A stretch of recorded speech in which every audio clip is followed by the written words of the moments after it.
There you go. You got a wide shot of both of them? Okay, good. Okay. Phillippe, when we were talking earlier today, I was captivated by your story. And can you tell our viewers how it all began for you? My story began in Haiti. I'm originally from Haiti. My family and I came to the U.S. When I was about 4 years old. So I grew up in the Bethesda, Maryland area and stayed there. Came from a nominal Catholic background, so I remember going to church and learning certain things about Christ and being kind of captivated by a God becoming human flesh and maybe dying for us. I just remember that part and being kind of captivated by that. Never was taught to read the Bible or anything of that sort. Just had that little piece. I was very interested in spiritual things. By the time I got to high school, I went to the Landon School in the Bethesda area, and I took a class on the world religions, and it was a class on comparing world religions. And I remember studying that. Very interested in spiritual things. I would go to the teacher's office and spend 2 hours just talking to her about it. And I looked at different religions, and at the time I thought, you know what, all religions are basically saying the same thing. That's what I thought, and I stuck to that for a while, thinking that all religions said the same thing. There was just like a different way to God in the different cultures, because I couldn't fathom that there could possibly be just one narrow way to God. I thought God was way too loving for that. I had friends from all over the world, different cultures, and so I was like, I'm reading all these cultures, I'm learning a lot about it. You know what? I get this. All these people and these one religions are just narrow-minded. There's a bigger picture to this whole thing. I thought I had it, and about 4 or 5 years ago, so I guess about 2004. It kind of hit me. I always knew that God existed. I had a concept of that. I looked outside. It was clear to me that this just couldn't be an accident. The human brain, all these things. So I knew there was a God. And I was kind of tired of looking and seeking and talking to people about things I didn't really know. I was just assuming things. I had made up all these things about God. I had no way of knowing what the truth was. And I'm a stickler about truth, so I wanted to know, what is the truth? I don't want to believe anything that's not true. So you know what I did? I thought, you know what? If God created the whole universe, and I know there's a God there, what I'm going to do is I'm going to ask God. I was like, you know what? God can answer me. Somehow, some way I'm going to ask God to show me the truth. Because me trying to figure out if all these things I'm learning doesn't guarantee me anything. So your study of world religions, Islam, Buddhism, Mormonism, what happened that caused you to say, that's not the truth? What happened? Well, what happened, as I said, I was studying all these religions, like you said, Islam, Buddhism, Mormonism, Hinduism, you name it. And I was studying all these things, and I prayed. And I was also dealing with porn at the time. And I was at a really, really low, and I was just kind of looking at myself in the mirror, and I was not the person I wanted to be, and I was embarrassed about it. I was crying about it. I was just seeking what the truth was. And I remember praying, God, I just want to know the truth. And after a series of events, the one that I can really remember that was huge is I remember being in Kenya. My parents had moved to Kenya. My father works for the World Bank, so my parents had moved to Kenya. And I was in Kenya, and I just felt like I should go to my mom's library in Kenya. I just felt the pull to go. I was at my low, so I didn't think too much of it. I felt the pull to go. I went to the library, and I saw a book kind of sticking out there, and it was A Purpose-Driven Life. I had never heard of it. I had no idea what it was. I kind of picked up the book and started reading it. So The Purpose-Driven Life was sitting in your mother's library, now not in Maryland, but in Kenya. Yeah, this is absolutely crazy to me because, I'll tell you what happened with Purpose-Driven Life, but after I read it and it came to some realizations, I went to my mother and kind of asked her about the book. Now, my parents are not believers. My mom had gotten the book about 10 years before. Mind you, we used to live in Maryland. She picked up the book, read like the first 2 pages and threw it away. She didn't want it. So there's no reason for that book to be in her library in Kenya. It should have been in a box in Maryland somewhere, and it should have been far away. Like, they just brought their best books. There's no reason for that book to be out there just like that. Call me superstitious, but I picked up the book and I started reading it, and the first sentence was, "It's not about you." and it talked about the preeminence of Christ and all these crazy things. I mean, wild things started happening to me, and there was just a conviction in my heart that, you know what, this was true, that Christ was the way. And when I saw about Christianity, that is just so different than every other religion is, I mean, it's God's love story. There's no love story like that. Could you tell me a better love story than the God of the universe becoming human? Already that, I mean, pooping and peeing, like God doesn't need to do that. The humility, forgive me, it's funny, the humility that it takes just for him to become a human. You know what I mean? It is staggering to me. I think some people would think, you know, if Barack Obama invited him to the White House, they'd be like, wow, he's a humble guy. Now imagine the God of the universe coming down to be a human being is crazy. And then you imagine him dying for you, dying for your sins. That's out of this world. You know, the Bible talks about him dying for us while we were still sinners. And that boggled my mind. I always tell people, tell me a better love story than that. And what was the conversation like with your mother, and I'm assuming ultimately your father, about this book that you had found and this book that you had read, and now I think, Mom, I'm going to become a Christian? What was that like? I mean, it was instant. I mean, I read the book. I mean, there's a series of events, crazy events. And like I said, I'm a stickler for truth, so one coincidence doesn't cut it for me. I mean, God made it as clear as day for me. And I became convinced of the gospel being true. I went to my parents as soon as I was convinced of that, and I told them. You know, I told them, and they just kind of dismissed it, like, what is our kid crazy? I don't know if they thought I was on something, but they just kind of dismissed it. My father said, we'll see if you believe this in a few years. You know, I still believe it even more than on that day, today. And I have to tell you guys this story, so entertain me for a second. I was just about kind of how God worked in my life and the amazing things that he did. I was in the lobby or the waiting area. You know, I was about to take a flight in an airport, and I was sitting there. And you know, when you first come to Christ, you're having these conversations with God. And so I'm a silly guy, so it was going to be an 8-hour flight. So I was kind of talking to God, and I was like, God, it's going to be an 8-hour flight. You know, is there any way that we can get a pretty girl sitting next to me? You know, I was just hoping for that. And I'm sitting in the waiting area of the airplane, and I see, mind you, there's like 100 people, however many people are getting on this plane. And I see a girl sitting far away. I mean, she's not walking towards me or anything. We're not on the airplane, you know, and for some reason, I'm kind of certain in my heart I'm going to end up sitting next to her. And she's not pretty at all. So I'm thinking, man, you know, this is kind of goofy. I'm probably not going to sit next to her, but I'm feeling like I'm going to sit next to her. Anyways, we get on the plane. We end up getting on the plane. And, you know, sure enough, you know, everybody's sitting around. She's coming towards me. And I'm like, oh my gosh, you got to be kidding. And this ugly girl sits right next to me. And I'm like, okay, God, that's pretty funny. And that part seems like coincidence. Now listen to the rest of the story is wild. She sits next to me. And at this point, I'm sitting down. I'm feeling like, you know what? I really feel like God wants me to pull out the purpose-driven life. So I go in my bag. I pull out the purpose-driven life. After a little while, she looks over at my book. And she's like, what book is that? And I say, it's the purpose-driven life. And we start talking about God and all these things. And then she tells me, you know what, my cousin who just died a month ago, was trying to tell me about this book, The Purpose-Driven Life.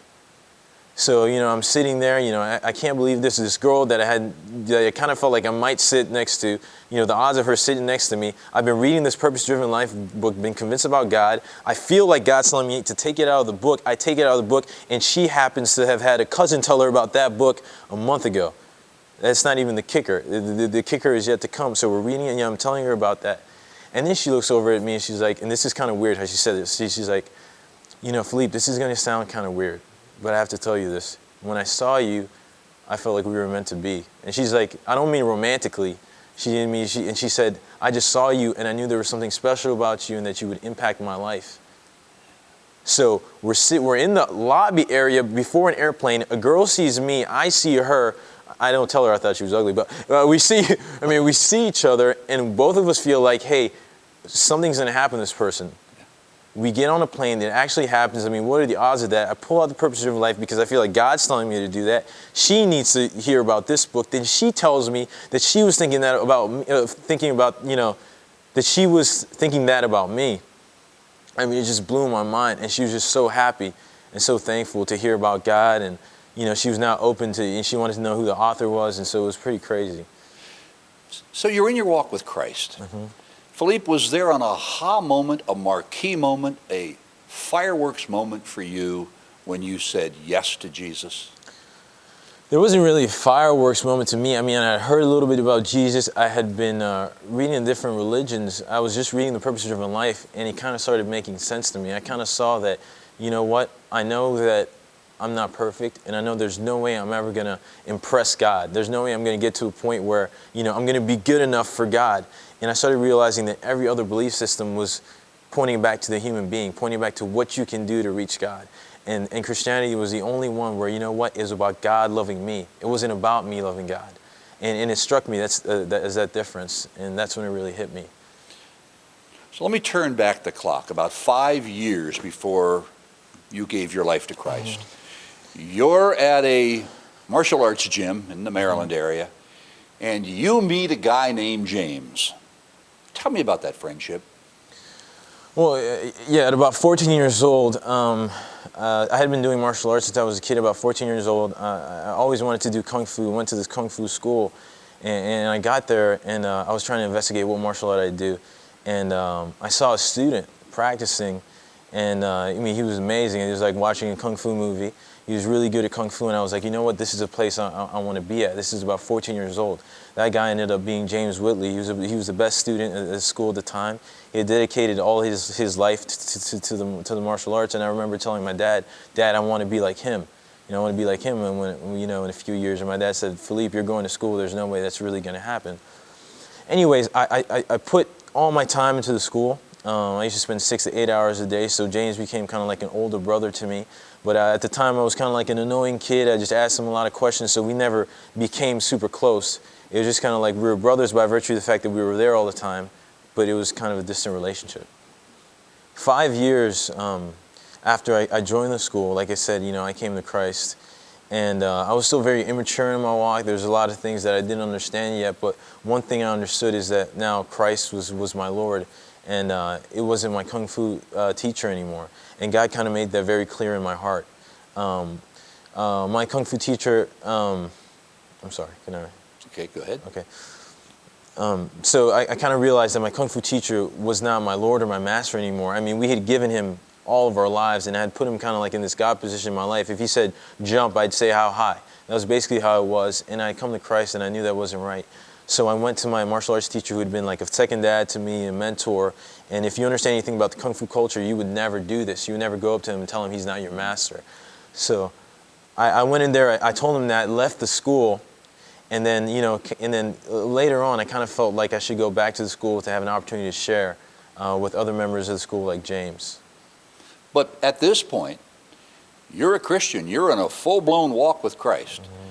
Your friend, who you'd spent the last 5, 6, 7 years with, enjoying his company, learning Kung Fu from him, he's not on God's radar. James, welcome.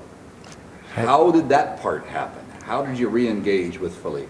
Well, it's you know, it's a very amazing story, and only one that God can tell. I mean, me personally, I was not raised in a Christian family. You know, my father, he was an alcoholic, you know, abusive to my mom, and when I was 9 years old, he actually tried to kill her. And so at that period of time, my parents split. And so from a very early age, I had just a need and a desire for a father figure. You know, I had suffered with depression, obesity, and just a lot of issues growing up. And so when I was turned 14, you know, I started getting interested in martial arts and the movies and things like that, and I decided to do Kung Fu.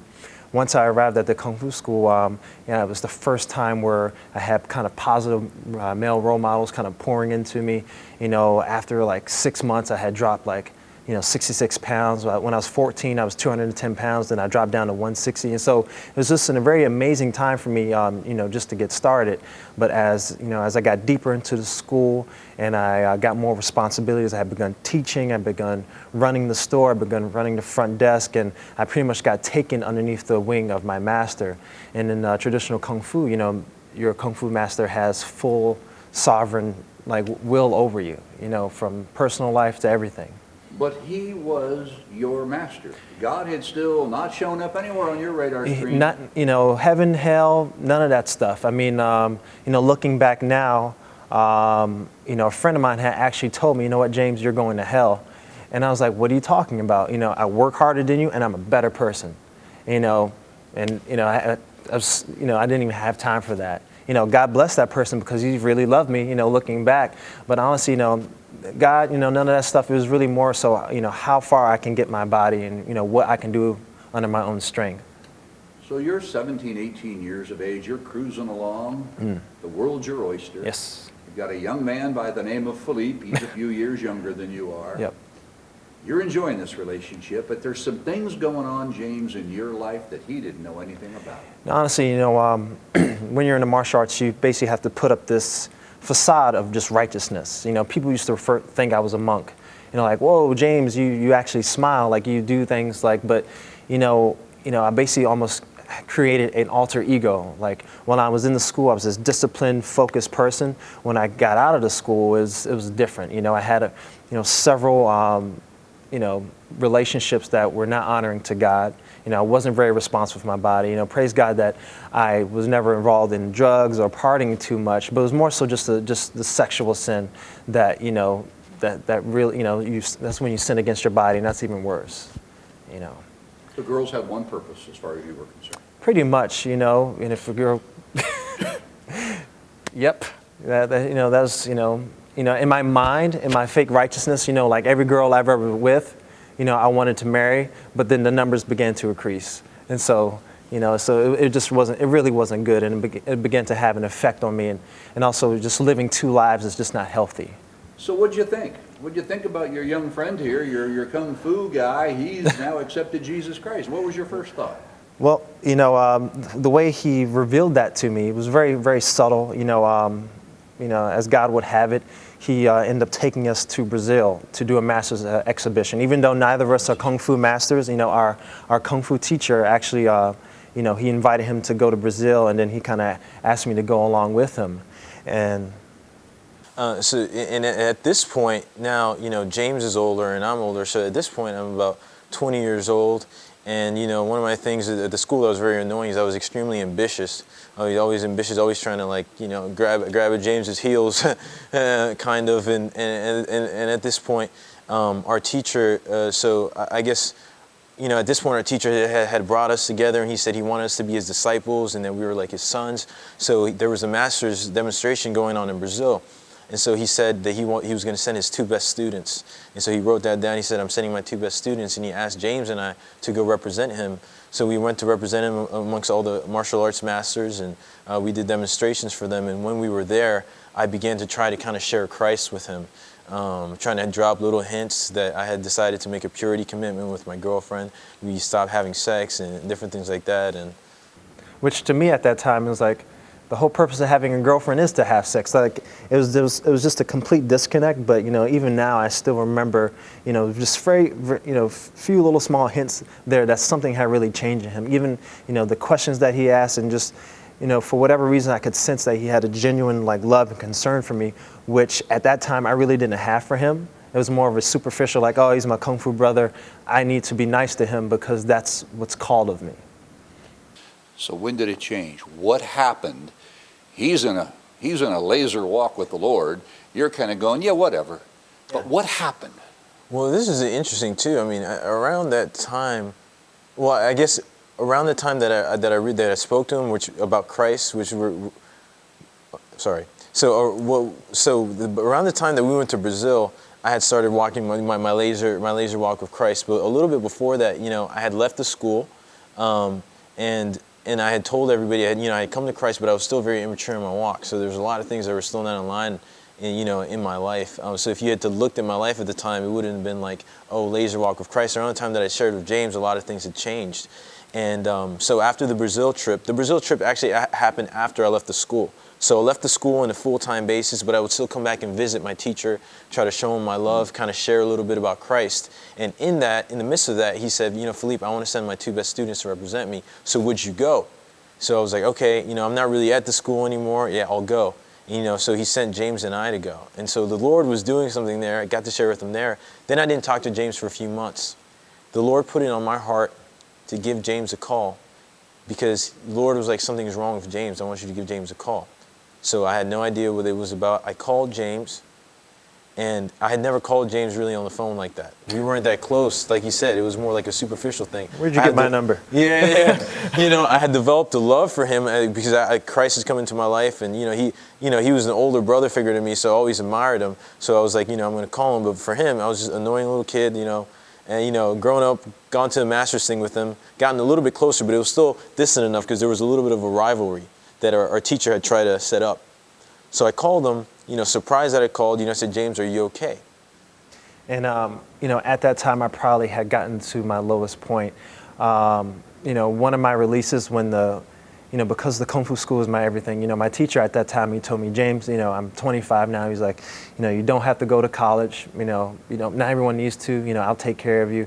Don't worry about your mom. She's not that disciplined. I don't really respect this, people that aren't disciplined, and basically, he had full control of my life, whether, don't do this, don't hang out with this person. And so he was very much played that role. Like he even had his own trinity where he was my boss, he was my father, and he was my Kung Fu master. But it's what you knew. It's what I knew, and it's what, I respected. It was very romanticized because of the movies, but because of all of that. But just during that period of time, after we had gone to Brazil, I had begun to date a married woman, which is, probably one of the worst relationships you could ever be in. It's just not completely unhealthy, and I went to that more so out of just the lack. I wasn't getting the love that I needed from my Kung Fu teacher and from Kung Fu. I wasn't getting satisfied there, and I wasn't being satisfied in this relationship either. And so when Kung Fu was my life, and so when Kung Fu sucked, life sucked, and I didn't have a purpose. So what's the purpose of living if you have, if there's no purpose to your life?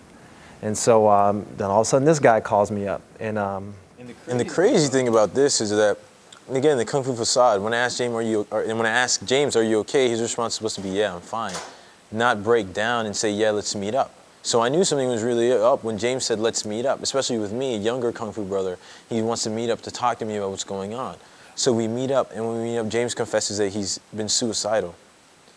And I told James, you know what, James, God has a plan for your life, all these things, like, if you need to go, then I'm right here. If you ever want to leave the school and you ever need anything, then I'm right here. And, he explained that, he was ready to leave the school.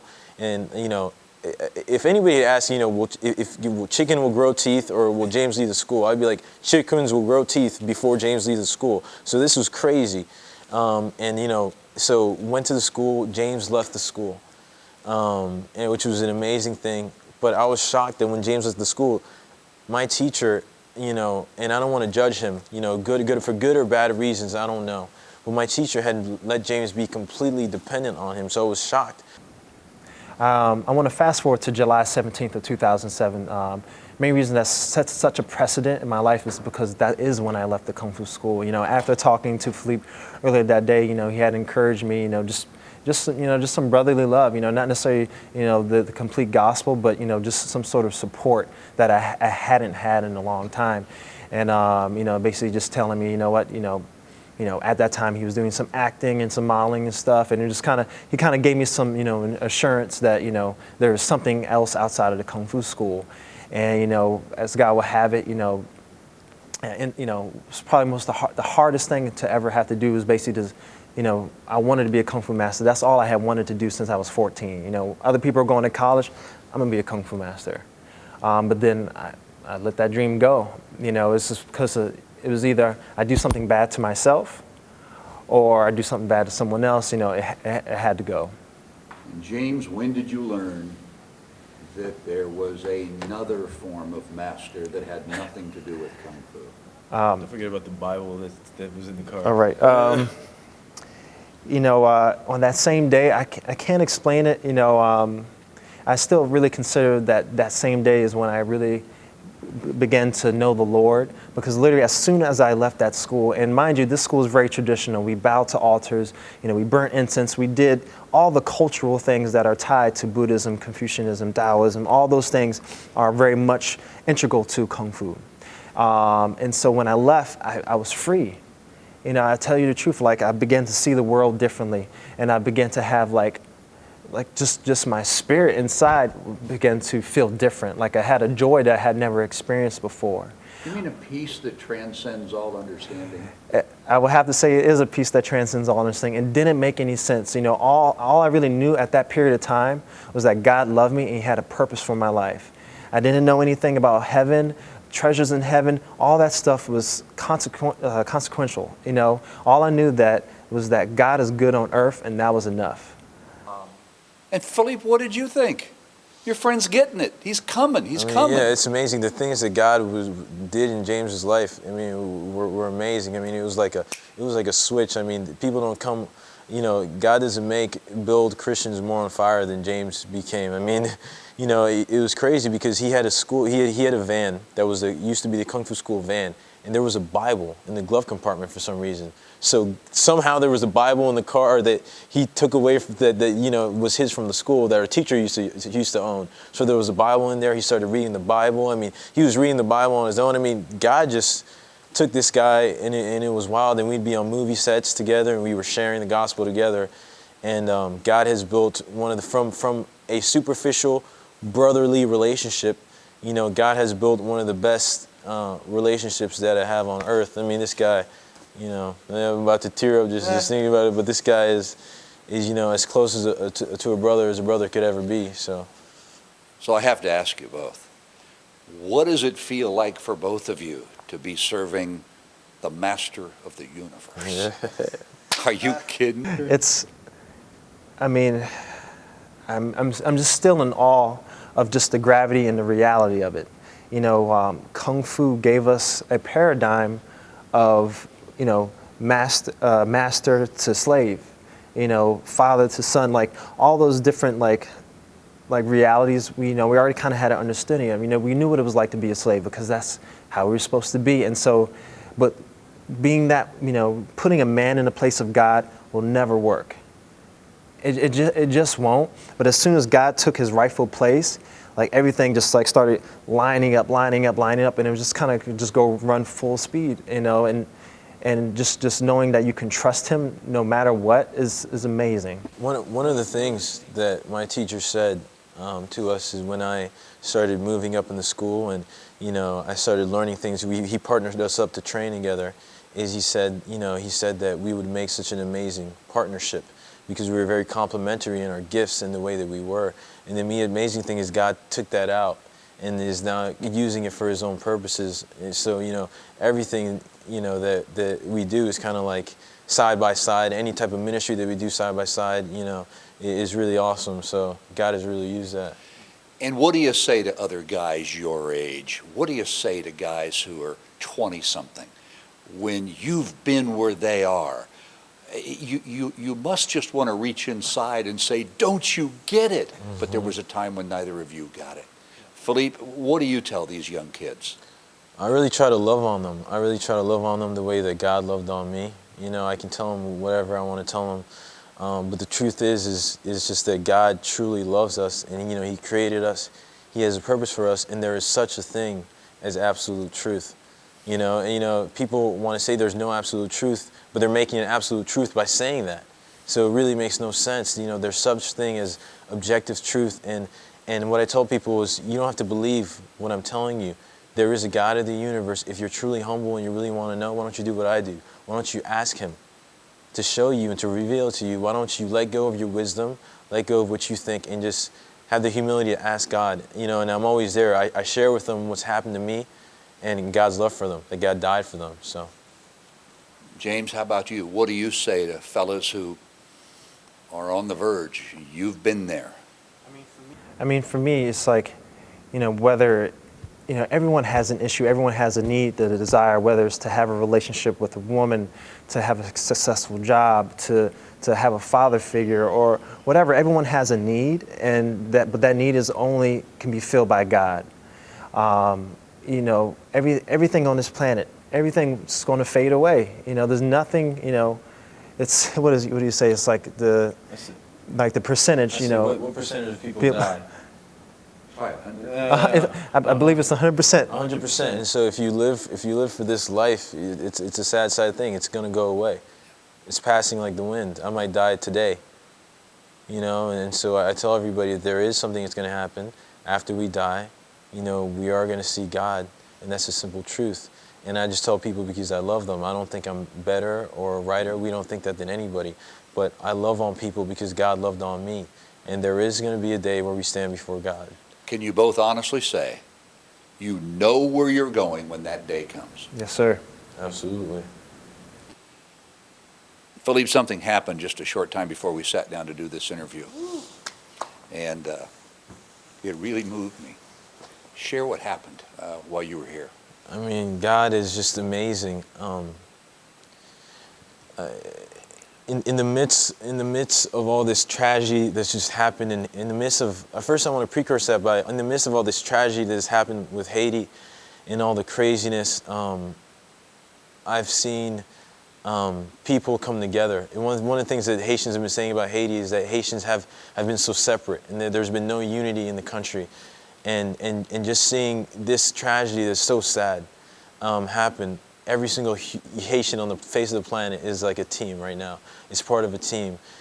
I have a cousin that I've been trying to share with for a while. He came to visit about a year ago. I've been trying to share Christ with him, and just loving on him. I really want to see him go to heaven.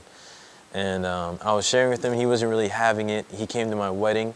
Shared with him a little bit there. Wasn't really having it too much, but he told me that he had some questions about purpose in life and stuff like that. And, you know, a little while ago, he calls me.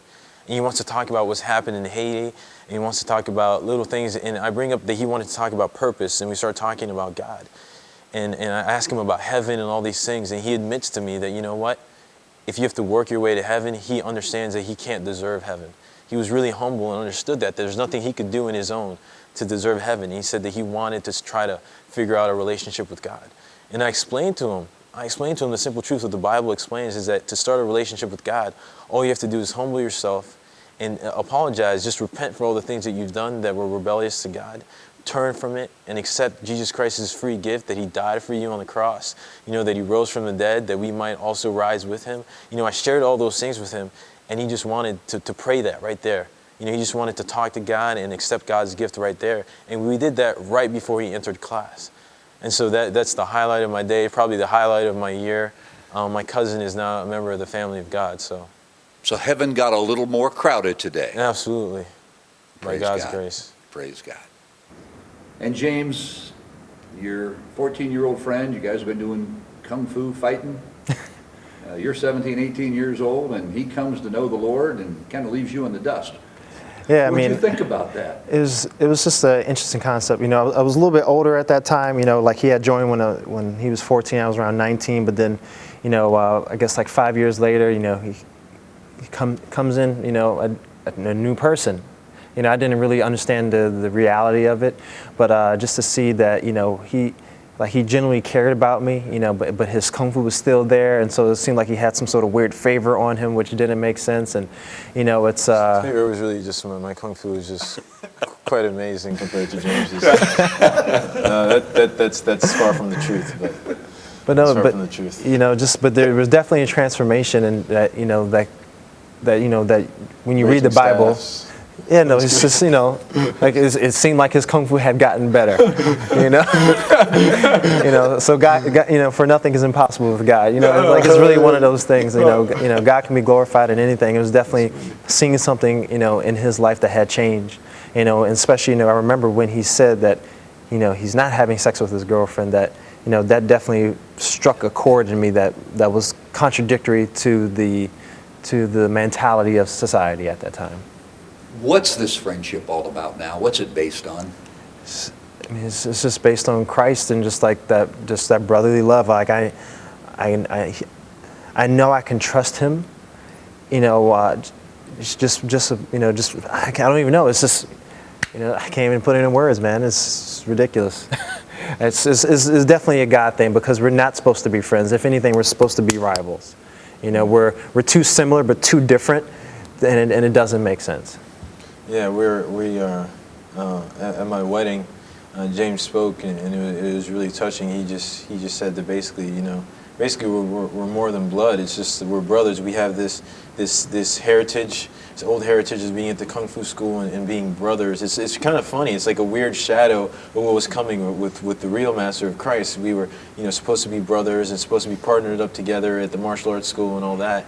and God takes me out of there, I feel in my heart like, you know what, God wants me to go back and share with James. Something's wrong with James. I call, that's actually accurate. Something's wrong with him. I share with him. He actually comes to Christ. He actually leaves the school. You know what I mean? I mean, this guy, if he falls in love with God in his own right, I mean, I could have fallen away. It had nothing to do with me. You know, a lot of people want to think, oh, I somehow manipulated him, like I'm some kind of like mastermind, and he's some kind of naive. He's older than me. Like he's my older brother. Like that's not how it works. And so, you know, it's just the relationship is just amazing because we have this past of Kung Fu, and now we know God, and so we have the love of God. So Amazing story.